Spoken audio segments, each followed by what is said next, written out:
शिवसेनेच्या उपनेत्या सन्माननीय सौभाग्यवती अस्मिताताई गायकवाड यांच्या नेतृत्वाखाली सुरू असलेल्या शिवसंपर्क यात्रेदरम्यान प्रभाग क्रमांक 15 फॉरेस्ट येथे महिलांसाठी खास बैठकीचे आयोजन करण्यात आलं होतं। शिवसेनेच्या उपनेत्या सन्माननीय अस्मिताताई गायकवाड यांच्या नेतृत्वाखाली सुरू असलेल्या शिवसंपर्क अभियानाअंतर्गत प्रभाग क्रमांक 15 फॉरेस्ट येथे महिलांच्या बैठकीचे आयोजन करण्यात आलं होतं।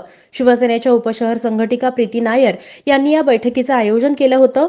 यावेळी शिवसेनेच्या उपनेत्या सौभाग्यवती अस्मिताताई गायकवाड आणि पदाधिकाऱ्यांचं जोरदार स्वागत करण्यात आलं।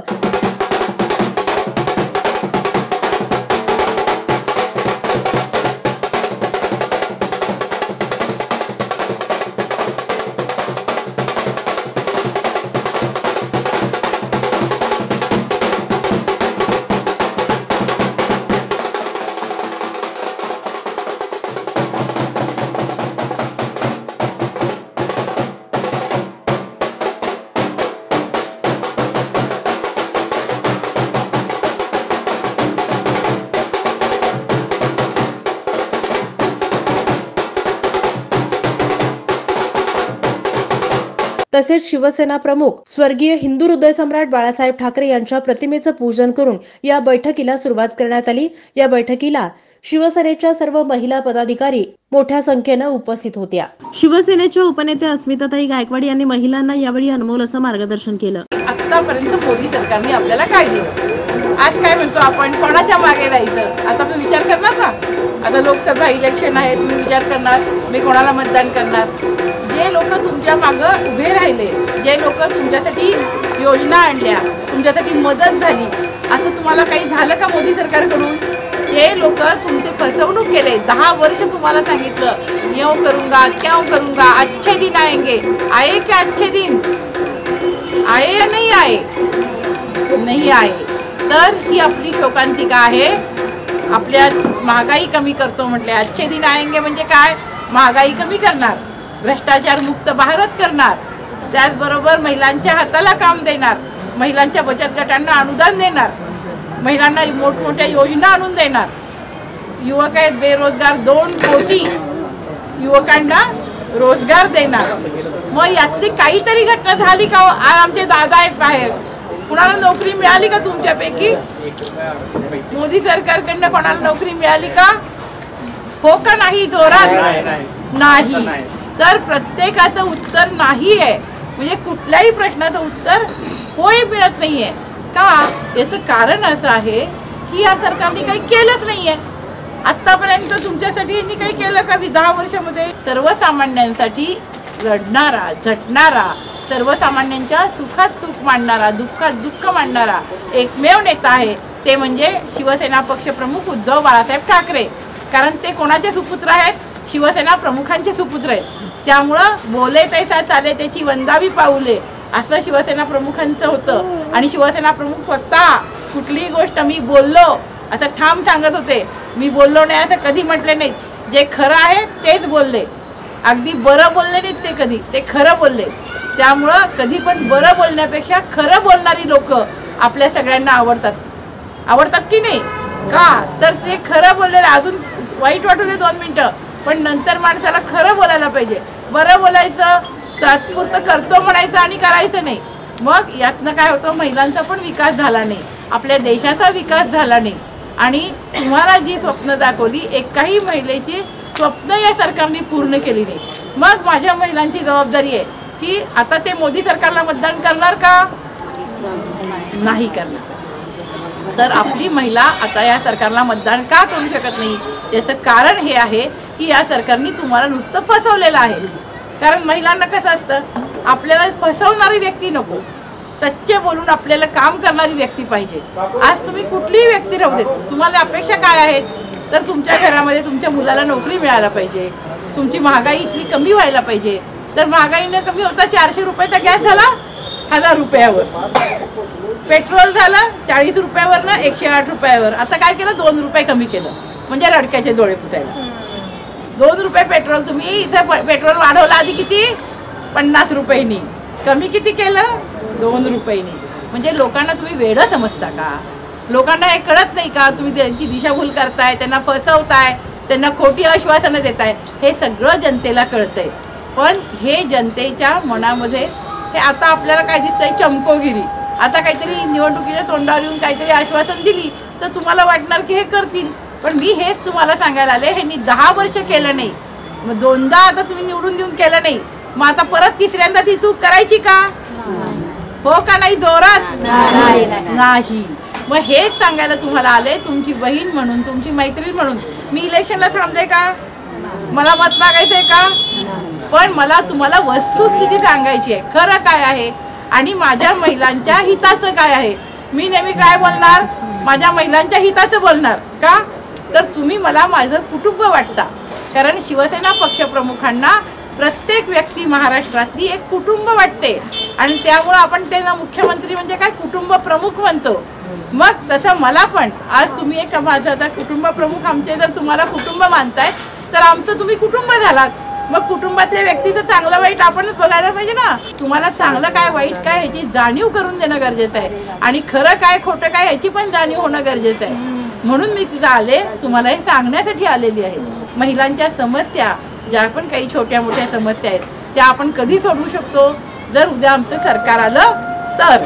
आणि त्यामुळं आमचे छोटे छोटे तुमचे जर कामं आहेत ते मी करू शकते. तुम्हाला छोटे काही कर्ज पाहिजे 10-20 तुम्हाला एखादा छोटा उद्योग करायचा आहे की पिठाची गिरणी घ्यायची आहे, चटणी कांडप घ्यायचं आहे, असं कुठलाही उद्योग सांगा, मी ते करू शकते. का? तर ती माझी ताकद आहे, माझी पतसंस्था आहे. या माध्यमातून आपण ते करू. तुमचा बचत गट जर 6 महिने चांगला चालला, तुम्ही त्या आमच्या निकषमध्ये बसत असलात तर मी ते करून देऊ शकते. पण मोठी कामं जर तुमची असतील, मोठ्या योजना द्यायच्या महिलांना, तर मात्र आपल्याला सत्ता असावी लागेल. कारण मी तुमच्याशी खोटं बोलणार नाही. मी हे काही करून देणार म्हणणार नाही, कारण मला इथे काही निवडून यायचं नाहीये. मी का आले? मी फक्त एक मैत्रीण म्हणून, तुमची बहीण म्हणून तुमच्याशी बोलायला आलेली आहे. कारण या सरकारमध्ये लोकशाही संपत चाललेली आहे, लोकशाही संपुष्टात आलेली आहे. लोकशाही आता कुठे नावाला राहिली का? लोकशाही म्हणजे काय? लोकांनी लोकांच्या हितासाठी चालवलेले राज्य, म्हणजे लोकांनी लोकांसाठी चालवलेलं राज्य आहे. मग आहे का आता असं राज्य? लोक नाहीये. लोकांनी चालवलंय का? नाही. लोकांकडून चाललंय का? नाही. लोकांच्या हितासाठी चाललंय का? नाही. लोकशाहीची व्याख्या इथं कुठंच पूर्ण होत नाहीये. आणि आपलं संविधानामध्ये आपल्या प्रत्येक नागरिकांचे हक्क अबाधित ठेवलेले आहेत. आता इथं कुठल्याही नागरिकांचा हक्क अबाधित राहिलेला नाहीये. कोणी जर बोलायला लागलं त्यांच्या विरोधात तर त्यांना ईडी लावतात, CBI लावतात. आता आमच्याकडे काहीच नाही, त्यामुळे आम्हाला नाही लावू शकत. त्यांना तुरुंगात टाकायचं, त्यांना ईडी CBIची इन्क्वायरी लावायची, असे सगळे कामं हे लोक करतायत. त्यामुळं संविधान सुद्धा अडचणीत आलेलं आहे, लोकशाही संपुष्टात आलेली आहे. अशा सरकारपासून सावध करायला तुम्हाला मी आलेली आहे. त्यामुळं माझी तुम्हाला एकच विनंती आहे की जे सरकार तुमच्या हक्काचं आहे तर तुम्ही त्यांच्यासोबत राहावं. आज आमचा पक्ष शिवसेना उद्धव बाळासाहेब ठाकरे पक्ष आहे. त्या पक्षाची मी उपनेता म्हणून तुम्हाला एवढीच विनंती करते की येणाऱ्या काळात जे सच्चे लोक आहेत त्यांच्यासोबत राहा. जे लोक तुमचा विचार करतात. आज उद्धव साहेबांनी नेहमी तुमचा विचार केला, कोरोना काळात तुमचे जीव वाचवले. एवढंच नव्हे तर शेतकऱ्यांना सुद्धा त्यांनी 2-2 लाख कर्जमाफी देऊन दिली आणि अशा अनेक कामं त्यांना करायची होती, पण या लोकांनी त्यांना फसवलं. खरं तर शिवसेना प्रमुखांचे पुत्र कोण? उद्धव साहेब. शिवसेना कोणाची? शिवसेना प्रमुखांनी. आता समजा माझ्या वडिलांनी एखादी गोष्ट घेतली तर त्याच्यावर पहिला हक्क कोणाचा राहील? माझा राहील. खरं तर उद्धव साहेबांची शिवसेना पक्ष प्रमुख उद्धव साहेबांना यांनी सगळ्यांनी मिळून फसवलं. त्यांच्या पाठीत खंजीर खूप असलं आणि शिवसेना काढून घेतली, चिन्ह काढून घेतलं. पण साहेब डगमगले का? नाही. कारण आपल्यासारखी लाखो जनसामान्य जनता आज साहेबांच्या सोबत आहे. सर्वसामान्य जनता, सर्वसामान्य लोकांना साहेबांचे विचार पटतात, त्यांचा सच्चेपणा पटतो. त्यांना हे लोक दुष्ट लोक आहेत, यांनी सगळ्यांनी यांना फसवलंय हे सगळ्या जनतेला जाणीव झालेली आहे. आणि त्यामुळं आपल्याला उद्धव साहेबांच्या पाठीशी उभं राहायचंय. येणाऱ्या काळात तुम्ही सगळ्याच जणी शिवसेनेशी जोडल्या जा, हेच सांगायला मी तुम्हाला आले. तुम्हाला जास्ती वेळ घेणार नाही. एवढंच सांगेन की आमच्या प्रीतीताई नायर आणि आमच्या सुनीताताई लोंढे, सुदेश लोंढेंची आज मला खूप आठवण येते.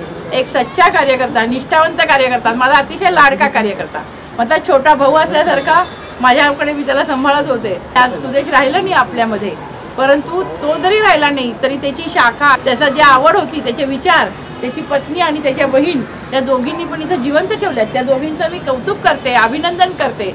खरोखरच आहे की आज आपल्या पतीचं जी काही त्याला इच्छा होती, कारण सुदेशला शिवसेना खूप आवडायची आणि शिवसेनेचा एकही कार्यक्रम त्यांनी सोडला नाही आणि किती पण पैशात म्हणजे खिशात पैसे नसले तरी तो शिवसेनेचा प्रत्येक कार्यक्रम राबवायचा.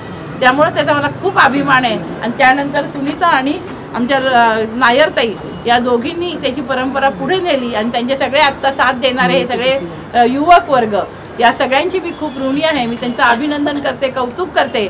आणि असंच शिवसेनेची प्रत्येक शाखा जिवंत ठेवा आणि प्रत्येक महिला, प्रत्येक भगिनी ही शिवसेनेशी जोडली जाऊ द्या. आज तुमचं आमचं जे नातं आहे ते सख्या भावा बहिणीपेक्षा जास्त आहे आमच्या शिवसैनिकांशी. आज आमचे शिवसैनिक बंधू असू देत, आमच्या शिवसेनेच्या महिला असू देत, ते आमचं त्यांचं नातं आहे ते सख्या बहीण भावापेक्षा जास्त आहे. आणि आम्हाला पण तुमच्याशी हेच नातं ठेवायला आवडेल. तुम्ही शिवसेना उद्धव बाळासाहेब ठाकरे पक्षाशी जोडल्या जा आणि तुम्हाला कुठली अडचण येऊ दे, अर्ध्या रात्री तुमची बहीण म्हणून ती अडचण सोडवल्याशिवाय राहणार नाही हा तुम्हाला शब्द देते.